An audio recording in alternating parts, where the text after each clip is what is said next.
안녕하세요. 잘 들리십니까? 예, 감정노동연구소의 김태형입니다.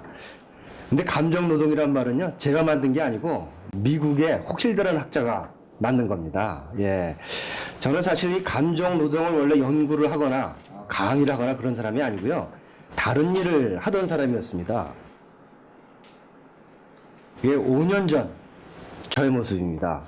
어딘가 좀 날카롭고 우수에 차 보이지 않습니까? 예, 저는 사실 광고 대행사에서 26년간 일을 했습니다. 전문 광고인이었죠. 이 사진을 찍을 적에 원래 제가 목걸이도 좀 차고 있었고, 팔찌도 차고 있었고, 수염은 당연히 기르고 있었고, 찢어진 청바지를 입고 있었습니다. 광고 대행사 직원들이 흔히 그렇듯이 겉으로는 굉장히 화려한 그런 모습을 보이고 있었죠. 그러나 속옷은 찢어진 내복을 입고 있었습니다. 무슨 얘기냐면요, 어떤 업종 부럽지 않게 엄청난 스트레스를 받는 직업이라는 겁니다. 저희는 1년 단위로 광고 대행 계약을 합니다. 그리고 1년 후에 광고 대행 계약이 안 되면, 계약이 파기되면 일자리를 잃는 겁니다. 그러니까 바로 정규직을 가장한 비정규직이라고 말씀을 드릴 수 있죠. 그래서 우리는 항상 그 광고주와 일을 하게 되는데, 광고주를 광고자를 빼고 주님 이렇게 부릅니다. 실제로 그렇게 부릅니다. 저희가. 그래서 주님이 시키시면 무엇이는 대로 다 하죠. 그래서 저희가 CF 같은 거 하나 만들기 위해서는 한 달에서 2달 이상 집에도 못 들어가고 같이 회의도 하게 됩니다. 목욕도 못 하고 머리도 못 감고, 그때 빠진 머리가 지금까지 이렇게 유지가, 광고인만 안 했어도 머리가 많았을 텐데 말이죠. 제가 어떤 큰 광고주에 주님에게 들어갔을 때 이야기입니다. 이따만한 기획서와 정말 멋진 안을 가지고 제출을 했는데, 그 회사는 밑에서부터 올라가는 시스템이었어요. 어떤 회사는 회장님한테 바로 프리젠테이션 하기도 하는데, 기획서 제출을 했더니 제가 보는 앞에서 읽어보지도 않고 여기다가 던져버리더라고요. 그러면서 하는 말이, 대학생한테 아르바이트 시켜도 이거보단 더 잘해오겠다. 그때 제 심정이 어땠을까요? 꼬리뼈에서부터 머리끝까지 피가 거꾸로 쫙 솟아오르면서 모멸감, 좌절감, 한편은 분노, 이런 복합적인 감정이 일어났었죠. 그러나 제가 그때 할 수 있는 행동은 딱 하나밖에 없었어요. 바로 그 대리한테 가서 웃음과 미소를 띄우면서, 아이고 대리님, 아이고 주님, 뭐가 잘못됐습니까? 좀 지적 좀 해주십시오. 이것이 바로 감정노동입니다. 내가 분노하고 화나고 이런다 하더라도 나의 일과 나의 비즈니스 때문에 웃음을 팔아야 되는 것, 이것이 바로 감정노동이죠. 그리고 제가 이 감정노동이라는 단어를 한 5, 6년 전에 처음 만나고 연구를 해보니까 우리나라에서 굉장히 심각하더라고요. 어느 정도 심각하냐, 서비스업 근로자만 지금 1,000만 명이 넘고요, 자영업자가 800만 명, 그 외에 통계에 잡히지 않는 공무원이나 은행, 교사 이런 사람들까지 합치면은 순수한 제조업에 근무하지 않는 빼고는 한 2천만 명 이상이 다 감정 노동자라고 봐야 됩니다. 다시 말씀드려서 여러분들의 부모님, 여러분의 형제, 자매, 여러분들의 친구가 바로 감정 노동자고, 대한민국 전체가 다 감정 노동자라고 보면 됩니다. 그래서 내가 굉장히 심각하다, 이 문제가. 이것 때문에 우리나라가 불행한 사회로 가고 있는 원인 중에 하나다라고 생각을 하고 감정노동연구소를 세우고 강의를 하기 시작했습니다. 명함을 주면은 근데 감정노동이 뭐예요? 도자기 감정하는 거예요? 실제로 이걸 잘 알아야 되는 사회학과 교수님마저도 건축물 감정하는 겁니까? 이런 분이 많았습니다. 그런데 극적인 사건이 일어나죠. 아십니까? 라면 상무 사건, 뉴스에서 한 달 이상 떠들썩 했었죠. 바로 비행기 내에서 라면을 3번 받고 오라 그래가지고 라면이 맛이 없다고 잡지로 여승문의 얼굴을 가격하게 됩니다. 그래서 미국 경찰에 고발을 해서 미국 공항에 내리지도 못하고 한국에 다시 돌아온 사건.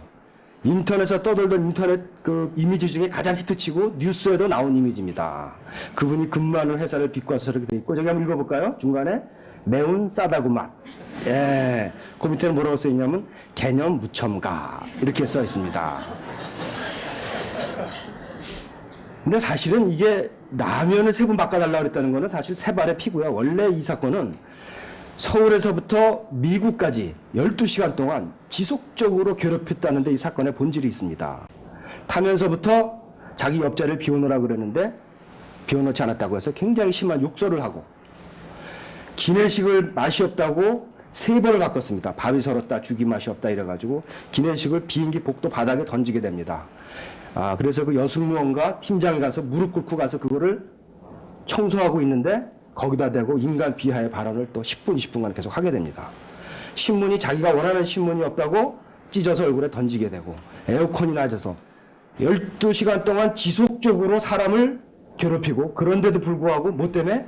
나의 일자리 때문에, 나의 비즈니스 때문에 이 여승무원은 비굴한 웃음을 지어야 했던 것입니다. 바로 여러분들의 미래일 수도 있고, 여러분들의 친구의 얘기일 수도 있고, 여러분들의 부모의 이야기일 수도 있습니다. 이런 감정노동을 하면 얼마나 심각해지는가? 굉장히 심각해집니다. 임상적으로 이 여승무원은 그 12시간 동안 아마도 우울증 환자이거나 정신분열증 환자일지도 모릅니다. 어떤 사람은 이런 얘기를 하면 또 이렇게 얘기합니다. 에이, 그런 사람이 얼마나 되겠어? 마음의 근육이 약한 사람이나 그러겠지. 천만의 말씀이요. 이런 것을 감정 자본주의라고 합니다. 감정 노동은 혹실드라는 학자가 얘기를 했는데, 프랑스의 일루즈라는 이 학자는 감정 자본주의라고 정의를 내렸어요. 이게 무슨 말이냐? 나의 돈 때문에, 나의 일 때문에, 나의 비즈니스 때문에 나의 영혼과 감정마저도 자본에 예속시키는 행위. 대한민국의 감정 노동은 바로 이 일루즈의 정의가 더 잘 맞는 것 같아요. 충격적인 조사 자료를 하나 보여드리고자 합니다. 이거는 제가 조사한 게 아니고요. 민주노총 산하의 서비스 연맹이라는 곳에서 무려 2,900명을 대상으로 조사를 했습니다. 굉장히 신뢰성이 높다는 얘기죠. 서비스업 종사의 2,900명을 대상으로 조사를 했는데, 여기 나오는 고도 우울증이 뭐냐? 지금 자살이 우려되니 지금 즉시 정신과 가서 상담을 받지 않으면 위험한 사람이 바로 고도 우울증입니다. 그게 8.1%예요. 그 정도는 아니지만 정신과 가서 상담을 받아야 될 사람이 중등 우울증인데 11.9%, 합쳐서 20%입니다.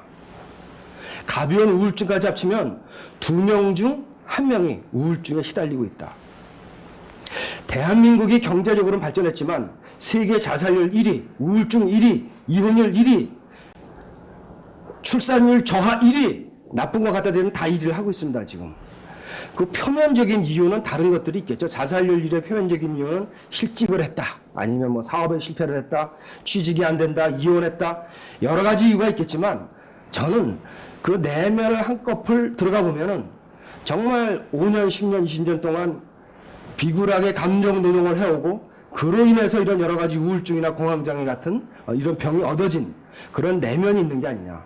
그런데다가 엎친 데 덮친 격으로 표면에 드러난 이유들이 생기면 그런 안타까운 일이 생긴다고 생각을 합니다.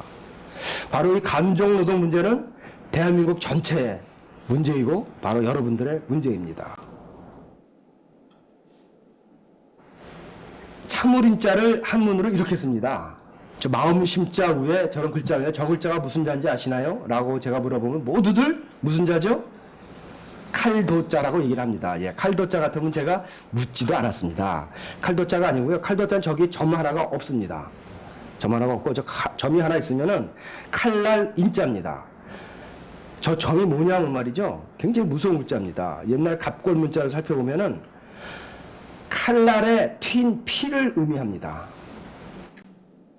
사람이나 동물을 찔러서 피가 튀어서 그 피가 묻은 겁니다. 저 글자에. 무서운 글씨죠. 참는다는 건 제가 다시 해석해 보겠습니다. 사람의 마음을 찔러서 사람의 마음에 피가 난 상태가 바로 참는다는 겁니다.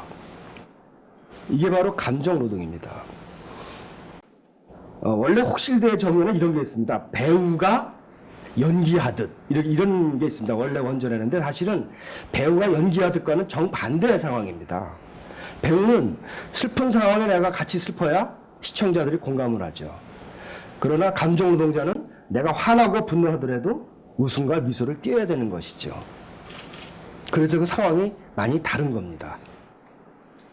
이 상황은요, 꼭 우리가 근로하는, 일하는 순간뿐만이 아니라 여러분 친구 관계나 여러분 동창에서나 또는 가족에서도 전부 적용이 됩니다. 그렇다면 이 심각한 감정 노동, 우리가 어떻게 심리적으로 극복할 수 있을까요? 굉장히 여러 가지 심오한 얘기들이 있는데 오늘 그 중에 팁 하나를 드리고자 합니다. 그 팁을 누가 주느냐? 놀랍게도 이 수탉 한 마리가 줍니다. 오늘 닭 이야기로 여러분들에게 이 감정 노동의 심리적 문제를 극복하는 이야기를 한번 드리고자 합니다. 에이, 닭대가리가 뭘 주겠어? 아닙니다. 닭대가리가 여러분들한테 깨달음을 하나 줍니다. 지금으로부터 60년 전 이야기를 해드리겠습니다. 지금으로부터 60년 전 노르웨이의 한 동물학자가 닭 100마리를 모아놓고 한 우리에 몰아넣습니다. 닭끼리 모이면은 닭 머리에 있는 게 벼슬이거든요. 여기를 피가 터지게 쪼아댑니다. 100마리를 모아놓으니까 막 피가 흐르는데 바로 발목, 닭의 발목에 흐를 때까지 피가 막 절절절절 흐르더랍니다. 얼마나 싸우는지. 그래서 말리려고 막 뜨거운 물도 보고 해봤지만 싸움이 그치지 않더랍니다. 놀랍게도 3일이 딱 지나니까 싸움이 쫙 그치더랍니다. 무슨 얘기냐? 1위부터 100위까지 서열이 딱 정해진 겁니다. 그래서 이 동물학자가 발표를 했어요. 그랬더니 웃음을 샀습니다. 불과 60년 전 일인데, 야, 닭대가리가 무슨 서열이냐? 집어쳐라.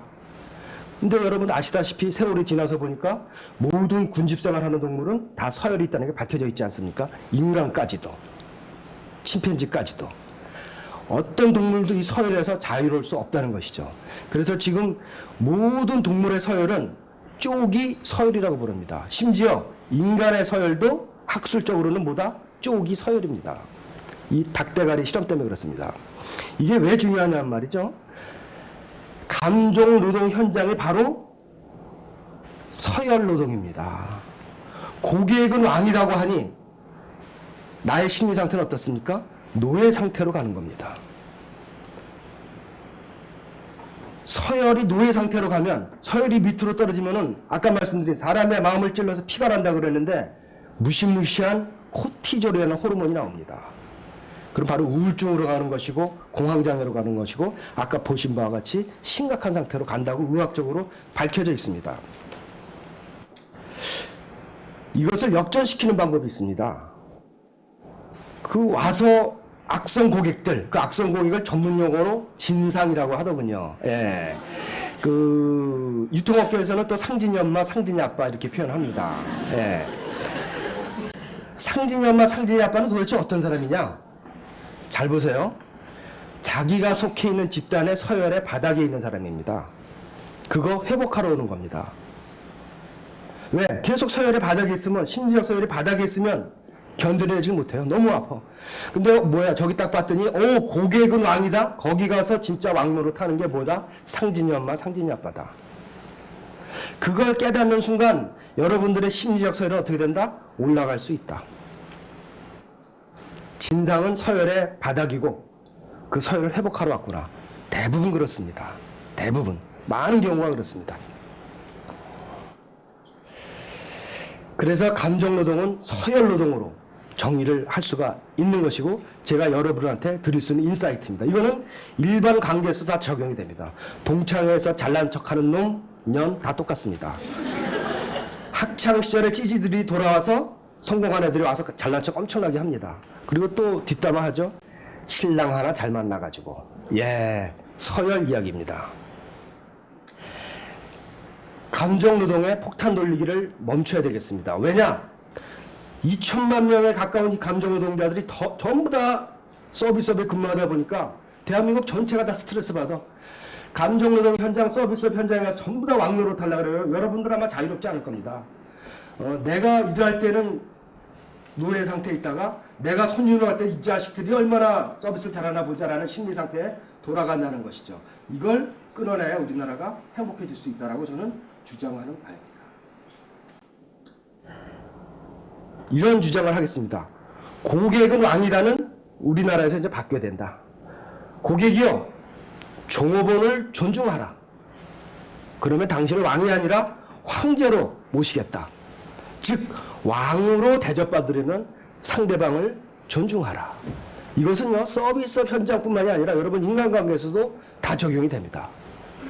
나를 낮추면 그러면서도 뭐다 나의 심리적 상태를 낮출 필요는 없죠. 자세만 낮추면 됩니다.